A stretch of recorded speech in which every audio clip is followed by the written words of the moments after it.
Donc, dans le cadre du projet Sécure, nous sommes sur la parcelle du Moyen-Ouest du Vagna Karacha au niveau de Livour, comme on peut le voir ici. Donc, comme on peut le voir, là, la parcelle a plutôt une forme triangulaire. Et c'est pourquoi il a fallu s'adapter à cette forme triangulaire pour le choix des placettes et des blocs. Ici, on a l'exemple d'une placette qui fait 4 mètres de côté, donc 16 mètres carrés. Il y a au total 88 placettes, étant donné qu'on a 22 traitements et 4 répétitions. Donc on va tester sur les parcelles d'Ivour 22 traitements différents et on va les répéter 4 fois. Donc on a 4 blocs qui ne sont pas vraiment bien visibles étant donné que la parcelle est triangulaire. Ici c'est le bloc 1, bloc 2, bloc 3 et bloc 4. Au départ, cette terre, c'était une terre en jachère depuis plus de 5 ans. Et ici, on a les arbres. On peut voir qu'il y a des arbres en bordure de parcelles. Pendant la première année, on a d'abord des souchets pour les racines des arbres à proximité. Ensuite, on a tracé les placettes. Quand on a commencé à tracer les placettes, on a d'abord pris une placette située à l'extrémité. Ensuite, on a mesuré l'angle droit. L'angle droit, pour mesurer l'angle droit, on utilise le théorème de Pythagore. Donc, on prend d'abord un côté de 3 mètres. Ensuite, on fait l'hypoténuse qui mesure 5 mètres. Et ensuite, on relie les 4 derniers mètres. Et on a ainsi un angle droit.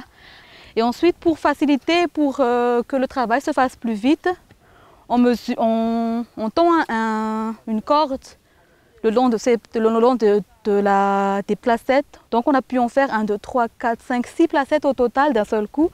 On tend une corde et on mesure 4 mètres. Ensuite 1 mètre, étant donné que c'est 1 mètre l'allée entre les 2 placettes. Et ainsi de suite, 4 mètres, 1 mètre, 4 mètres, 1 mètre.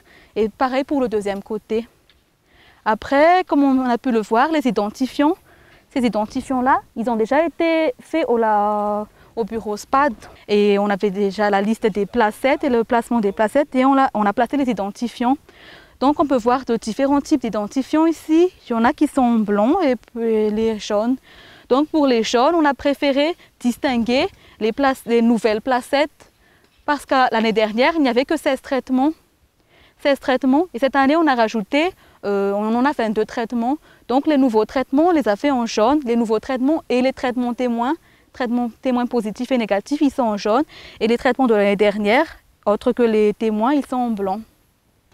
Après la mise en place des piquets, on a fait le labour, comme on peut le voir ici. D'abord, entre les piquets, on tend des cordes afin que le labour soit plus précis, afin de respecter le labour et de ne pas labourer au niveau de l'allée. Donc on tend des cordes et on suit cette corde.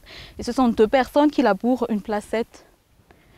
Et ensuite, comme on a pu le voir tout à l'heure, on a coupé cet arbre derrière moi. Quand on fait une expérimentation, on a des facteurs contrôlés, des facteurs étudiés. Là, pour nous, ce sont les engrais qu'on va utiliser. Les facteurs contrôlés, c'est les semences. Et on a des facteurs non contrôlés comme le climat.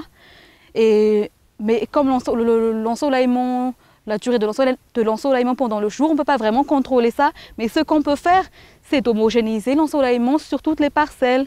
Donc pour cela, comme il y a des arbres qui font ombrage à certaines parcelles, ça risque de biaiser l'expérimentation. Alors on a coupé certaines parties de ces arbres qui faisaient ombrage aux placettes. Comme ça, c'est homogène. Chacun a le même nombre d'ensoleillement en une journée. Donc voilà ce qu'on a fait ici pendant cette préparation du terrain. On va bientôt faire le semis vers le 22 novembre.